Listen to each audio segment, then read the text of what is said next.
Leadership. I was asked by a dear friend what I think the most important quality of leadership is. My answer, in short, is accountability. The ability to see beyond the self and/or your immediate scope of vision. This ability can be used for selfish means by the manipulator or for the greater good. This is why in the art of war, it is said the essential trait for a ruler is virtue, but for a general, it is his or her ability to plan as a strategist, to think in a detached manner focused primarily on winning or the task at hand. This is actually why the general is considered an officer of death in the art of war, and weapons are considered a tool of ill omen in both the art of war and the Book of Five Rings, which deals primarily with individual combat.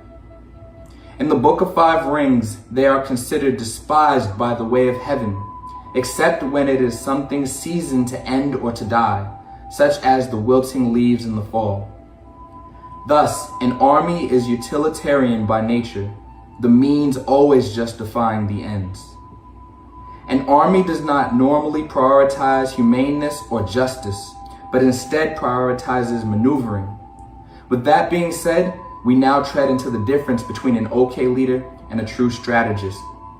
When doing battle, especially on an individual level, it is necessary to have the intent to kill, so the best strategist and leader renders the opponent helpless without fighting. They overcome their opponent with calculations and foil their plans by strategy rather than battle, and may even cause them to surrender in pure awe.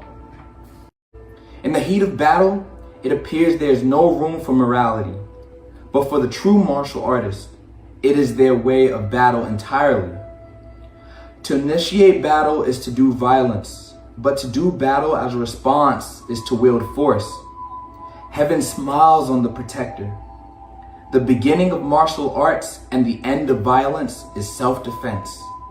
In short, don't start none, won't be none. In this sense, we can no longer consider this an art of warfare. We are now speaking on the great neutrality and the word of power, saying no. No, I will not let you harm me or others. No, I will not yield. Or even no, I will not behave like you. I will not fight.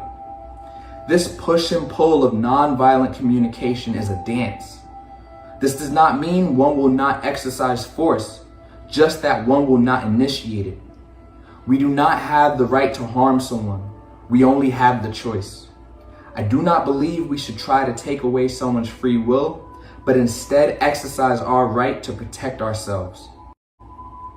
It is not necessarily beneficial to share one's strategy publicly, yet I choose to openly share my knowledge and wisdom of leadership because as someone who is considered a leader, I must be accountable. As I widen my scope of vision, I see evil in the world. Sentient life is being tortured and murdered. The earth is being vandalized and disrespected. And so I hold myself accountable by risking disadvantage. I am willing to lose, and I am willing to die for the greater good. The disadvantages do not outweigh the possible benefits this information can give someone else. That's what being a leader is all about. Doing for others as if for yourself, for ultimately we are one. Manipulators see themselves as completely separate and prioritize self-service. They will use the ignorance of others as a tool, but ultimately their own ignorance is the only thing that would lead to such behavior. This is why wisdom is so essential. It isn't the light of knowing something, but the inner intuition and awareness of what we don't know.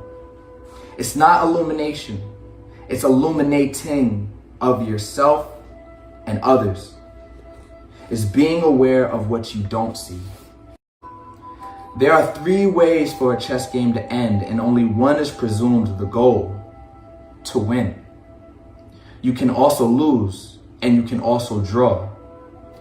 My goal isn't to win. It's not to lose either. My goal is to resolve conflict. Chess represents war. War is an external conflict, yet the psychology of why someone would initiate an attack on another is from an internal state of being. It is from suffering. Many are convinced to believe we can cure an internal battle with external warfare. Yet, only transformation of self will truly alleviate suffering. Suffering is self-imposed, even if an external factor triggers it. That's when an internal battle becomes an external fight. With this knowledge, I humbly embrace any warmonger's fist, but with open hands. As a leader, I see my brother's face as my own, and know that his suffering is my responsibility. It is also my responsibility to find value in the negative, for as a grateful being, I wield awareness and strive to be accountable for all I am conscious of. To appreciate even the evil is to destroy the idea of it, for only love conquers hate. Taking it even a step further, only love truly exists. Hate isn't love's opposite, ignorance is.